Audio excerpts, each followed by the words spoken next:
رسول اللہ نے فرمایا، نیکی میں کسی چیز کو حقیر نہ سمجھو، چاہے یہی ہو کہ تم اپنے مسلمان بھائی کو کھیلتے ہوئے چہرے سے ملو۔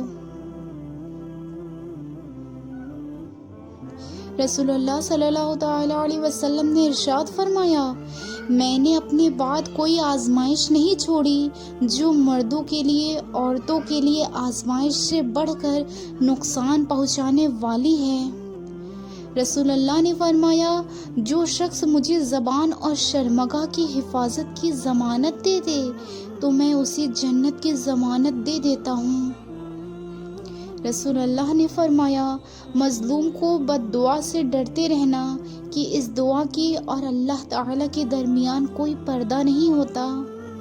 گالی گلوچ کرنے والے دو آدمیوں میں سے گالی کا کہنا اس میں سے شروع کرنے پر ہوگا جب تک مظلوم حد سے آگے نہ بڑھ جائے۔ رسول اللہ صلی اللہ تعالی علیہ وسلم نے ارشاد فرمایا، رشک تو بس دو ہی آدمیوں پر ہو سکتا ہے، ایک وہ جو اس پر جیسے اللہ نے قرآن مجید کا علم دیا اور وہ اس کے ساتھ رات کی گھڑیوں میں کھڑا ہو نماز پڑھتا رہا، اور دوسرا آدمی وہ جو نیکی کے راستے پر چلتا رہا۔ حیا ایمان کا ایک جز ہے اور ایمان والے جنت میں جائیں گے۔ بے حیائی کا تعلق ظلم سے ہوتا ہے اور ظلم والے جہنم میں جائیں گے۔ بہت خوبصورت ہوتے ہیں وہ رشتے جو فاصلوں کے باوجود بھی ہمیشہ یاد رہتے ہیں۔ ایک ضرورت مند انسان کی ضرورت پوری کرنے سے سارا جہاں تو نہیں بدل سکتا، لیکن ایک انسان کو پورے جہاں کے متعلق سوچ ضرور بدل جائے گی۔ ساتھ نبھانے کے لیے اور ساتھ دینے کے لیے وسائل کا ہونا ضروری نہیں، انسان کا مخلص ہونا ضروری ہے۔ مختصر رہو لیکن مخلص رہو، اپنے رشتوں کے ساتھ، اپنے لوگوں کے ساتھ۔ نہ ہونے کا احساس سب کو ہے، لیکن موجودگی کی قدر کوئی نہیں کرتا۔ اچھے الفاظ، اچھے اعمال اور اچھے خیالات ہی خوبصورتیاں تخلیق کرتے ہیں۔ جس چہرے کے ساتھ ہم پیدا ہوتے ہیں وہ ہمارا انتخاب نہیں ہوتا، مگر جس چہرے کے ساتھ ہم مرتے ہیں اسے تراشنے کے ذمہ دار ہم خود ہیں، اور وہی ہمارا انتخاب ہوتا ہے۔ گمنام رہنا بہت ہی مشکلات کو آپ کی طرف سے ختم کروا دیتا ہے۔ لوگوں کو آپ کی زندگی سے کوئی نہ کوئی ایسا موضوع چاہیے جس کو وہ اپنی تفریح کا ذریعہ بنا سکیں۔ باقی آپ کیا سوچتے ہیں، کیوں سوچتے ہیں، کیا کرتے ہیں، کیوں کرتے ہیں، زندگی کے کس قدر گزارتے ہیں، اس سے کسی کو کوئی بھی پرواہ نہیں ہوتا۔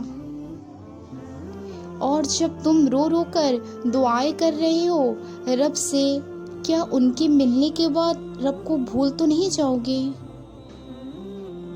راضی کرتے ہو رب کو اپنی خواہشوں پر، کبھی رب کی رضا پر بھی تو راضی ہو کر دیکھو۔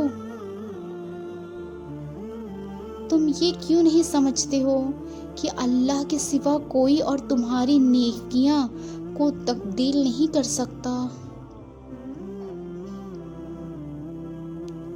اپنی مشکلوں اور تکلیفوں میں صبر کرو اور اللہ سے دعا کرتے رہو، بے شک صرف وہی ہے جو ہمیں ہماری ساری پریشانیوں سے نجات دلا سکتا ہے۔ رب کی رضا مانگ لو رب سے اپنی خواہشوں سے، جب رب مل جائے گا تو اپنی خواہشوں کو مانگنے کی ضرورت نہیں پڑے گی۔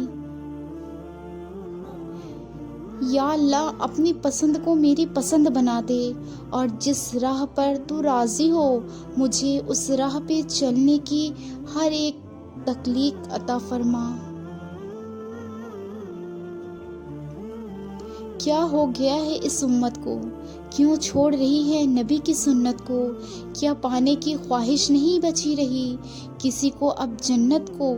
یہ سب بھولنے لگے ہیں خدا کی ساری نعمت کو۔ یا رب ہم پر ظاہر کر اپنی کسی ایسی رحمت کو کہ صحیح راہ پر واپس آ جائے ہم بھول کر اس غفلت کو، اور کرے ایسا نیک عمل کہ تیری ذات ہم سب کے سہمت